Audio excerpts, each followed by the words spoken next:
बढ़ने वाला है किशमिश मेकिंग प्रोसेस। दोस्तों, किशमिश कितना फायदेमंद होता है ये तो आपको पता ही होगा, लेकिन क्या आपको पता है जो अंगूर हम बाजार से लाते हैं उनसे किशमिश नहीं बनते।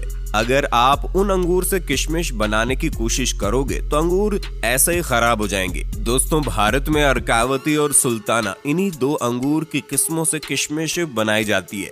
तो दोस्तों, किशमिश बनाने के लिए सबसे पहले इन अंगूरों की खेती की जाती है और जब ये सारे अंगूर पक जाते हैं तब बारी आती है इनकी हार्वेस्टिंग की, जिसके लिए वर्कर सभी अंगूरों के गुच्छों को तोड़ तोड़ कर कैरेट में भरते जाते हैं, जिसके बाद इन्हें गाड़ी पर लोड करके प्रोसेसिंग एरिया में लाया जाता है और फिर इन अंगूरों से भरे कैरेट को बारी बारी से इथाइल ओलिएट और पोटेशियम कार्बोनेट के मिक्सचर में डुबोकर 3 से 5 मिनट तक छोड़ दिया जाता है। ऐसा करने से अंगूरों के सारे बैक्टीरिया और फंगस नष्ट हो जाते हैं और इन केमिकल की वजह से अंगूरों की सूखने की प्रोसेस भी काफी तेज हो जाती है और ये सड़ते भी नहीं है। फिर इन अंगूरों को केमिकल में भिगाने के बाद इन्हें सुखाने के लिए एक जालियों का सेट बनाया जाता है और इन जालियों पर अंगूरों को अच्छी तरह फैला दिया जाता है। अंगूरों पर डायरेक्ट धूप लगने से खराब हो जाते हैं, इसलिए इन जालियों के रूम को छायादार बनाया जाता है और फिर इन अंगूरों को 10 दिन सुखाने के बाद ये सल्फर प्रोसेस के लिए रेडी हो जाते हैं, जिसके लिए इस जालीदार रूम को पूरी तरह से पैक कर दिया जाता है ताकि सल्फर का धुआं बाहर ना जा सके। उसके बाद रूम में थोड़ी थोड़ी दूरी पर गड्ढा करके उसमें भूसे को डालकर उस पर सल्फर पाउडर डाल दिया जाता है और फिर सल्फर को जलाने के लिए उस पर जलता हुआ कोयला डाल देते हैं। ऐसा करने से रात भर सल्फर का धुआं अंगूरों पर लगता रहता है, जिसकी वजह से अंगूर तेजी से सिकुड़ने लगते हैं और इसके बाद अगले दिन इस रूम को खोल दिया जाता है और फिर अंगूरों को 4 से 5 दिन सूखने के लिए छोड़ दिया जाता है और जब सभी अंगूर सूख कर पूरी तरह से किशमिश बन जाते हैं तो इन किशमिश को निकाल कर कैरेट में भर लिया जाता है। इसके बाद इनकी सफाई करने के लिए इन्हें प्रोसेसिंग फैक्ट्री में लाया जाता है। फैक्ट्री में लाने के बाद सबसे पहले किशमिश को क्लीनिंग मशीन में डाला जाता है, जहां ये किशमिश कन्वेयर बेल्ट की मदद से जब वाइब्रेटिंग मशीन तक पहुंचते हैं तो ये मशीन अपने आप वाइब्रेटिंग सिस्टम की मदद से किशमिश में मौजूद डंडियों और कचरों को अलग कर देती है और फिर इन अलग हुए किशमिश को वाटर प्रोसेसिंग से गुजारा जाता है ताकि किशमिश पर लगे केमिकल और धूल वगैरह अच्छी तरह से साफ हो जाए। और क्लीनिंग पूरी तरह से कंप्लीट होने के बाद इन गीले गीले किशमिश को ड्रायर मशीन में सुखाया जाता है और फिर किशमिश सूख जाने के बाद फाइनली इनकी पैकिंग करके इन्हें मार्केट में भेज दिया जाता है। Wine making process. दोस्तों, अब जब बात चली रही है अंगूरों की तो लगे हाथ ये भी देख लेते हैं कि इन्हीं अंगूरों से फैक्ट्री में वाइन आखिर बनती कैसे है। दोस्तों, ग्रेप वाइन के शौकीन लोग दुनिया के कोने कोने में मिल ही जाएंगे, लेकिन क्या आपको पता है जिस एक गिलास वाइन को पीने में आपको कुछ मिनट भी नहीं लगते, असल में उसे बनाने के लिए कितनी मेहनत की जाती है।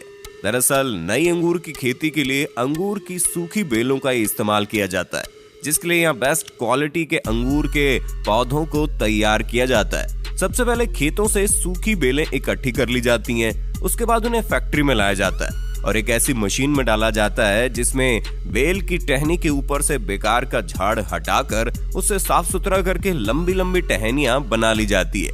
अब इन्हें इकट्ठा करके कारीगरों के पास भेज दिया जाता है। कारीगर इन टहनियों को एक सी लंबाई में काटकर इनके गट्ठर बना देते हैं। उसके बाद बारी आती है इनकी सफाई करने की और इन पर से धूल, मिट्टी और बैक्टीरिया को साफ करने के लिए इन्हें एक ऐसे लिक्विड में डाला जाता है जो इन्हें साफ करने के साथ साथ जर्म्स फ्री भी बना देता है। अब काम शुरू होता है कलम बनाने का, यानी कि ग्राफ्टिंग का, जिसके लिए जो सबसे अच्छी क्वालिटी की टहनियां होती हैं उन्हें गांठ वाले हिस्से की तरफ से छोटे छोटे टुकड़ों में काटकर उन्हें उसी घोल में डालकर उनकी भी सफाई कर ली जाती है। उसके बाद एक मशीन की मदद से जिन टहनियों के गट्ठर बनाए थे उन्हें छोटे गांठ वाले टुकड़ों के साथ जोड़कर उनकी ग्राफ्टिंग की जाती है, जिसके लिए खास मशीन का इस्तेमाल किया जाता है। इस मशीन के ऊपर छोटे टुकड़े को फंसाया जाता है और नीचे लंबे टुकड़ों को रखा जाता है, जिसके बाद ये मशीन उस छोटे टुकड़े को लंबे टुकड़ों में फिक्स कर देती है और अब कलम बनकर तैयार हो चुकी है। अब इनमें नमी को बनाए रखने के लिए इन्हें सबसे पहले मोम के घोल में डाला जाता है। उसके बाद इन्हें इकट्ठा करके एक बॉक्स में डालकर ऊपर से लकड़ी का बुरादा डाल दिया जाता है। उसके बाद इनकी तराई की जाती है और महज 15 से 20 दिनों बाद जब इनमें अंकुर फूट जाते हैं और इनकी जड़ें निकल जाती है तो इन्हें उस बॉक्स में से निकालकर खेतों में रोपाई के लिए भेज दिया जाता है, जहाँ पर इनकी बेहतरीन देखभाल की जाती है और एक उम्दा किस्म की वाइन के लिए अंगूरों की फसल तैयार की जाती है। जब ये फसल पूरी तरह से तैयार हो जाती है तो प्रोसेस शुरू होता है वाइन बनाने का। इसके लिए सबसे पहले पके हुए काले अंगूरों को बेलों से तोड़कर इकट्ठा किया जाता है। फिर उन्हें फैक्ट्री में लाकर अच्छे से पानी से धोकर क्रशिंग मशीन में डाल दिया जाता है, जहां से शुरू होता है वाइन बनना। क्रशिंग मशीन में जो मिश्रण तैयार होता है उसमें अंगूर के छिलके और रस दोनों ही मिला हुआ होता है। अब जरूरत है इसमें यीस्ट और न्यूट्रिएंट्स मिलाने की। यीस्ट और न्यूट्रिएंट्स मिलाकर इसे 2-3 दिन के लिए फर्मेंटेशन के लिए छोड़ दिया जाता है। अब इस प्रोसेस के बाद बारी आती है वाइन में अल्कोहल मिलाने की। नॉर्मली वाइन में 15 से 20% अल्कोहल फर्मेंटेशन किया जाता है। उसके बाद बचे हुए अंगूरों को एक प्रेशर मशीन में डालकर 2 टन प्रेशर के साथ प्रेस किया जाता है। उसके बाद वाइन को छानकर एजिंग के प्रोसेस के लिए भेज देते हैं। वाइन एजिंग का प्रोसेस सालों में पूरा होता है, जिसके लिए तैयार वाइन को लकड़ी के बाइनरों में सालों तक स्टोर करते हैं। उसके बाद फाइनली वाइन रेडी हो जाती है और उन्हें पैकिंग करके मार्केट में भेजा जाता है। काजू मेकिंग प्रोसेस। दोस्तों, बच्चे हो या बड़े हो, काजू तो हर किसी को पसंद होता है, लेकिन क्या आपको पता है काजू कैसे बनता है? और अगर आपको ऐसा लगता है कि काजू को पेड़ों से तोड़कर डायरेक्ट मार्केट में भेज दिया जाता है, तो आप गलत हो, क्योंकि काजू का कच्चा फल जहरीला होता है, इसलिए इसे प्रोसेस किए बगैर मार्केट में बेचा नहीं जा सकता। दोस्तों, काजू के फलों को कैश्यू एप्पल कहते हैं, जिसके निचले हिस्से में काजू का बीज होता है और इसी बीज के अंदर काजू होता है और इसके ऊपर वाले हिस्से से शराब बनाई जाती है। तो दोस्तों, इसे प्रोसेस करने के लिए काजू के फलों को पेड़ों से तोड़कर फैक्ट्री में लाया जाता है। फैक्ट्री में सबसे पहले काजू के फलों से काजू के बीजों को अलग किया जाता है और फिर इन बीजों को 3 से 4 दिन तक धूप में सुखाया जाता है। उसके बाद इन सूखे हुए काजू के बीजों को हाई टेम्परेचर स्टीम के जरिए बॉईल किया जाता है। ऐसा करना जरूरी होता है क्योंकि इसके अंदर जहरीला केमिकल होता है जो कि बहुत ही खतरनाक है। स्किन को खराब कर देता है, पूरी तरह से स्किन को जला देता है।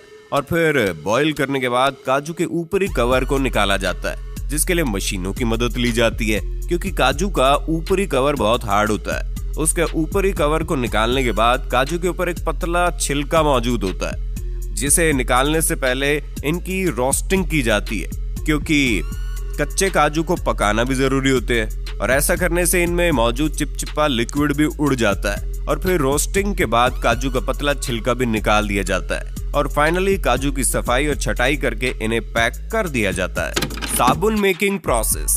दोस्तों, साबुन का इस्तेमाल तो हर कोई करता है, लेकिन किसी को ये नहीं पता होता कि आखिर फैक्ट्री में साबुन बनता कैसे है।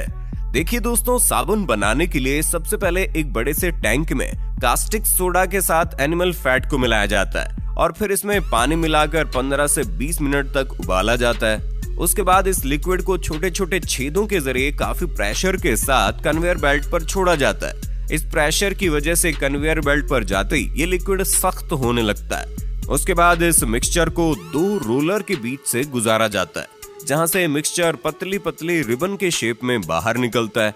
और अब इन पतले पतले रिबन को ग्राइंडर में डालकर छोटे छोटे टुकड़ों में काट लिया जाता है और फिर उसे दूसरे कंटेनर में डालकर कंपनी वाले अपने प्रोडक्ट के हिसाब से उसमें कलर और खुशबू के लिए फ्रेग्रेंस ऑयल मिलाते हैं। उसके बाद उसे अच्छी तरह मिक्स करके एक बड़े से सांचे में कंप्रेस किया जाता है, जिससे साबुन की लंबी लंबी बट्टी बाहर निकलने लगती है। और फिर एक कटर मशीन इन साबुन की लंबी लंबी बट्टियों को छोटे छोटे हिस्सों में काट देती है। उसके बाद कंपनियां अपनी अपनी कंपनी के हिसाब से साबुन पर ब्रांडिंग करके उन्हें पैक कर देते हैं।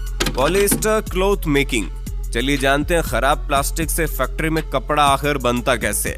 देखिए दोस्तों, खराब प्लास्टिक से कपड़ा बनाने के लिए सबसे पहले दुनिया भर से बहुत सारा खराब प्लास्टिक का मटेरियल फैक्ट्री में मंगवाया जाता है। उसके बाद इन सारे खराब प्लास्टिक के मटेरियल को कन्वेयर बेल्ट पर डालकर बहुत ज्यादा खराब प्लास्टिक को अलग कर दिया जाता है।